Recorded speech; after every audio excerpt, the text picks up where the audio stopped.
नमस्ते बच्चों। पिछले वीडियो में हमने विकारी के तीसरे प्रकार विशेषण और विशेषण के प्रकार के बारे में जानकारी प्राप्त की। अब हम विकारी के चौथे प्रकार क्रिया और क्रिया के प्रकार के बारे में जानकारी प्राप्त करेंगे। तो सबसे पहले मैं आपको ले चलूंगी बोर्ड की तरफ। बोर्ड पर कुछ चित्र लगे हुए हैं और उस चित्र से संबंधित इस पे कुछ वाक्य लिखे हुए हैं। ये सब सभी चित्रों में आपको कुछ करते हुए दिखाया गया है, कुछ काम हो रहा है। ध्यान से देखेंगे कुछ काम करते हुए दिखाया गया है। जैसे पहले में आप देखेंगे बच्चे नाच रहे हैं। बच्चे क्या कर रहे हैं? नाच रहे हैं। अगले चित्र में नेहा फुटबॉल खेल रही है। नेहा भी क्या काम कर रही है? फुटबॉल खेल रही है, खेलने का काम कर रही है। उसके अगले चित्र में देखेंगे मोहन पतंग उड़ा रहा है। मोहन क्या काम कर रहा है? पतंग उड़ाने का काम कर रहा है। उसके अगले चित्र में देखेंगे राम पेड़ काट रहा है। राम क्या कर रहा है?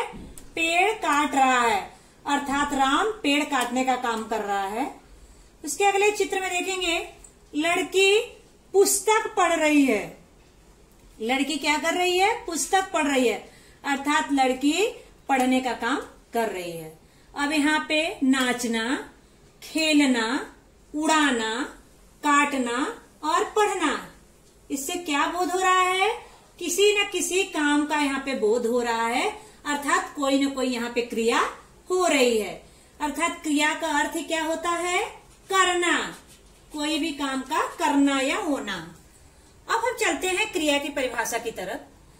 जिस शब्द से किसी काम के होने या करने का बोध हो उसे क्रिया कहते हैं। एक बार फिर दोहरा दूं। जिस शब्द से किसी काम के होने या करने का बोध हो उसे क्रिया कहते हैं। जैसे सीता नाच रही है। यहाँ पे किसका बोध हो रहा है? नाचने का बोध हो रहा है। बच्चा दूध पी रहा है। यहाँ पे किसका बोध हो रहा है? पीने का बोध हो रहा है। सुरेश स्कूल जा रहा है। यहाँ पे किसका बोध हो रहा है? जाने का बोध हो रहा है। अर्थात नाचना, पीना और जाना, ये क्या हो गया आपका? क्रिया। अब चलते हैं क्रिया के प्रकार की तरफ। क्रिया के कितने प्रकार हैं? तो क्रिया के कितने प्रकार हैं? 5 प्रकार हैं। कितने प्रकार हैं? 5 प्रकार हैं। सकर्मक क्रिया, अकर्मक क्रिया, संयुक्त क्रिया, सहायक क्रिया और प्रेरणार्थक क्रिया। एक बार फिर बता दूं। सकर्मक क्रिया, अकर्मक क्रिया, संयुक्त क्रिया, सहायक क्रिया और प्रेरणार्थक क्रिया। सबसे पहले हम जानेंगे सकर्मक क्रिया के बारे में। सकर्मक क्रिया क्या है? सकर्मक क्रिया किसे कहते हैं? जिन क्रियाओं के होने का फल उनके कर्ता से निकलकर कर्म पर पड़ता है, अर्थात जिन क्रियाओं में कर्म उपस्थित रहता है उसे सकर्मक क्रिया कहते हैं। एक बार फिर दोहरा दूं।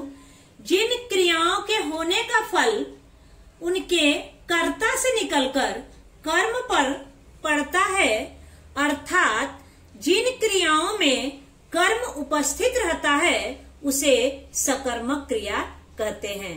जैसे पुलिस ने चोर को पकड़ा। पुलिस ने चोर को पकड़ा। किसको पकड़ा?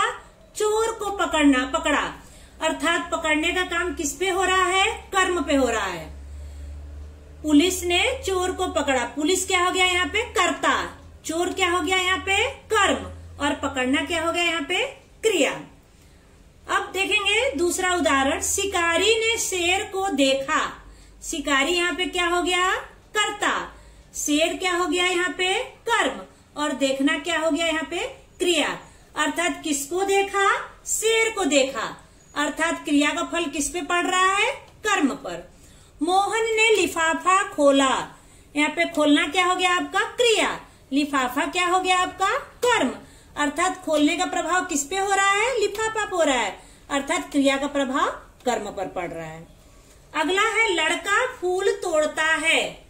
लड़का क्या हो गया यहाँ पे? कर्ता। फूल क्या हो गया? कर्म। और तोड़ना क्या हो गया यहाँ पे? क्रिया। तोड़ने का फल किस पे पड़ रहा है? फूल पे, अर्थात क्रिया का फल कर्म पे पड़ रहा है। किसान हल जोतता है, किसान क्या हो गया यहाँ पे? कर्ता। हल क्या हो गया यहाँ पे? कर्म। और जोतना यहाँ पे क्या हो गया? क्रिया, अर्थात क्रिया का फल किस पे पड़ा? कर्म पर। उसने पुस्तक पढ़ी, उसने क्या हो गया आपका? कर्ता। पुस्तक क्या हो गया यहाँ पे? कर्म। और पढ़ना क्या हो गया आपका? क्रिया, अर्थात क्रिया का फल किस पे पड़ा? कर्म पर।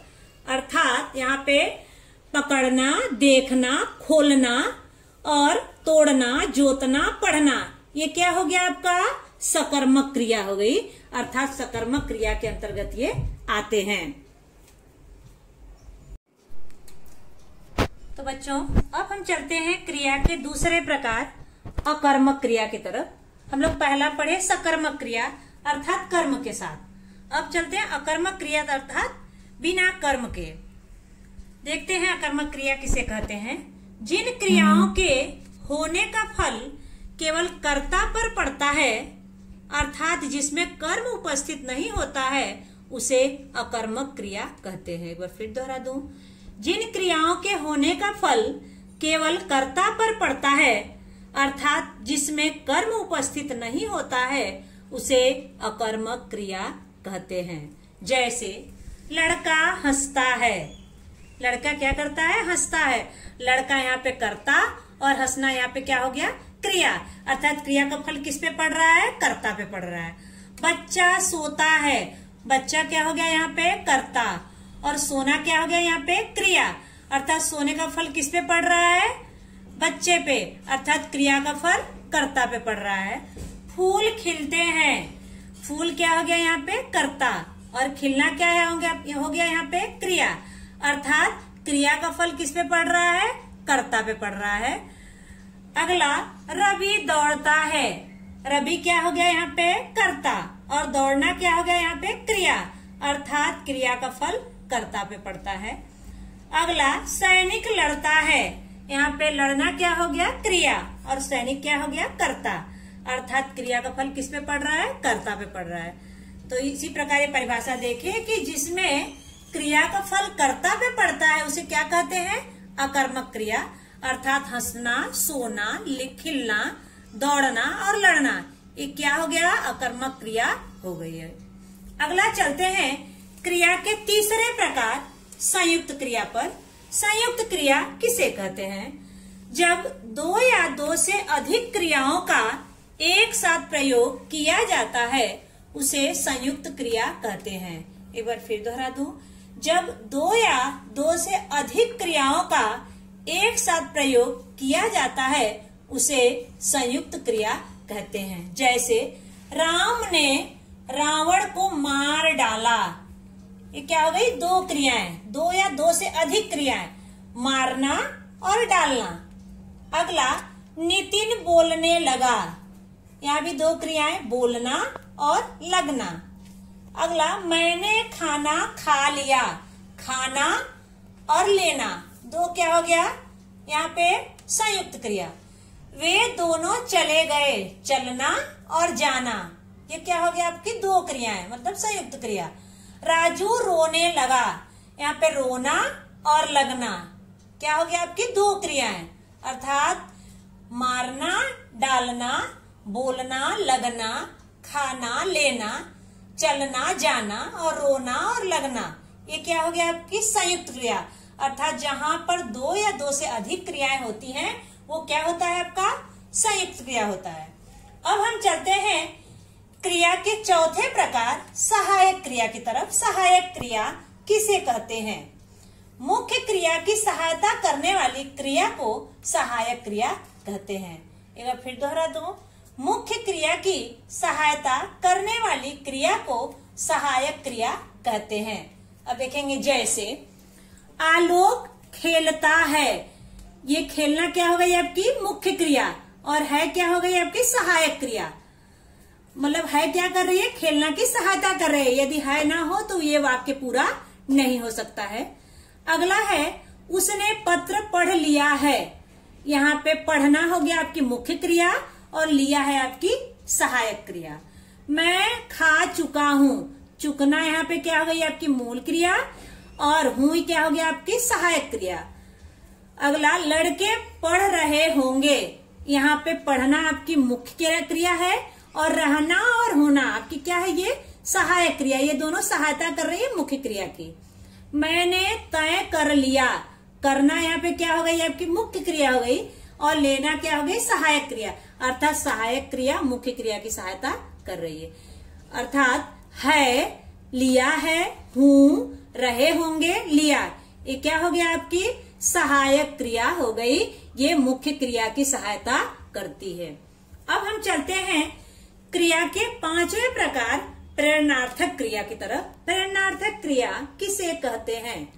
जब कर्ता स्वयं कार्य न करके अन्य को कार्य करने के लिए प्रेरित करता है, उसे प्रेरणार्थक क्रिया कहते हैं। एक बार फिर दोहरा दूं, जब कर्ता स्वयं कार्य न करके अन्य को कार्य करने के लिए प्रेरित करता हो, उसे प्रेरणार्थक क्रिया कहते हैं। जैसे मैंने उसे हंसाया, मैंने उसे हंसाया, ये क्या हो गया, मैंने खुद नहीं हंसा, मैंने क्या किया, प्रेरित किया दूसरे को हंसाने के लिए।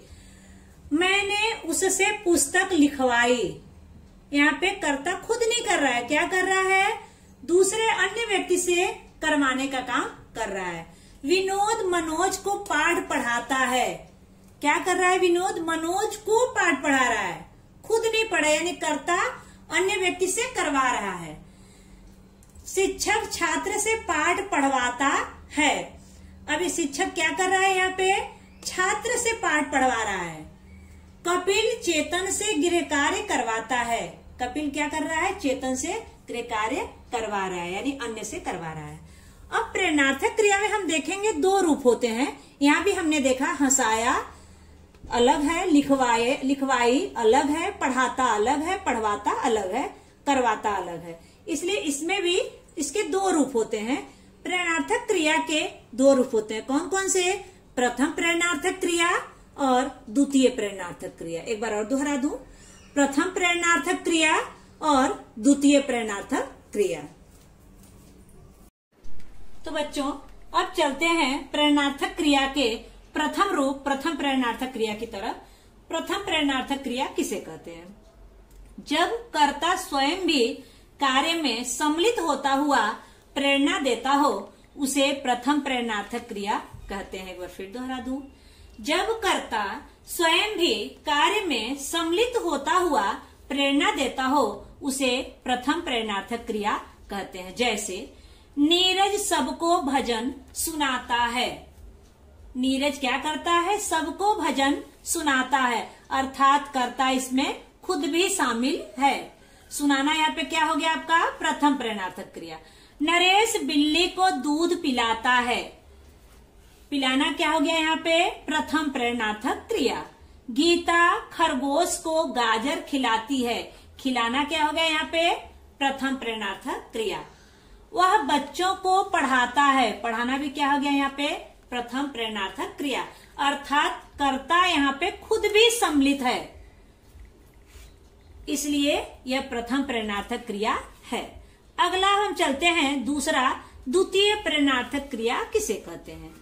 जब कर्ता स्वयं कार्य न करके दूसरे को कार्य करने की प्रेरणा देता है, उसे द्वितीय प्रेरणार्थक क्रिया कहते हैं। एक बार फिर दोहरा दूं, जब कर्ता स्वयं कार्य न करके दूसरे को कार्य करने की प्रेरणा देता है, उसे द्वितीय प्रेरणार्थक क्रिया कहते हैं। जैसे वह गीता से सबको भजन सुनवाता है, मतलब वो खुद न शामिल होकर के क्या कर रहा है, अन्य को प्रेरणा दे रहा है। रमेश सुरेश से किताब पढ़वाता है, पढ़वाना क्या है यहाँ पे द्वितीय प्रेरणार्थक क्रिया। रामू धीरज से गाड़ी चलवाता है, चलवाना भी क्या हो गया यहाँ पे द्वितीय प्रेरणार्थक क्रिया। सुरेंद्र राधा से खाना पकवाता है, पकवाना भी क्या हो गया यहाँ पे द्वितीय प्रेरणार्थक क्रिया। अर्थात प्रेरणार्थक क्रिया में प्रथम और द्वितीय प्रेरणार्थक क्रिया हम जान गए, अर्थात हम लोग क्रिया के बारे में जानकारी प्राप्त किए। अब इसी में आपको मैं थोड़ा सा बता दूं, जैसे आपको एग्जाम में आएगा लिखना, अब लिखना का आपको करना होगा, प्रथम और द्वितीय प्रेरणार्थक क्रिया लिखो। तो लिखना का क्या हो जाएगा? प्रथम प्रेरणार्थक क्रिया लिखाना और द्वितीय प्रेरणार्थक क्रिया लिखवाना। वैसे ही पीना आपकी मूल क्रिया है, और मूल क्रिया का प्रथम प्रेरणार्थक क्रिया हो जाएगा पिलाना और द्वितीय प्रेरणार्थक क्रिया हो जाएगा पिलवाना। तीसरा है आपका सीखना, मूल क्रिया है। सीखना का प्रथम प्रेरणार्थक क्रिया हो जाएगी सिखाना और द्वितीय प्रेरणार्थक क्रिया हो जाएगी सिखवाना। चौथा आपका है खाना, मूल क्रिया है। इसकी प्रथम प्रेरणार्थक क्रिया हो जाएगी खिलाना और दूसरी प्रेरणार्थक क्रिया हो जाएगी खिलवाना। इसी प्रकार पांचवा मुख्य क्रिया है मांगना।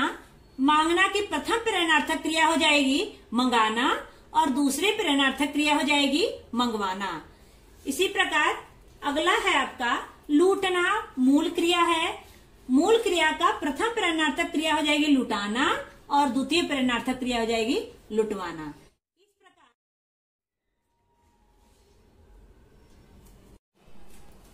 अभी हम लोगों ने क्रिया की परिभाषा और क्रिया के 5 प्रकार के बारे में जानकारी प्राप्त की। क्रिया के पहला प्रकार सकर्मक, क्रिया के दूसरा प्रकार अकर्मक, क्रिया का तीसरा प्रकार संयुक्त क्रिया, चौथा प्रकार सहायक क्रिया और पांचवा प्रकार प्रेरणार्थक क्रिया।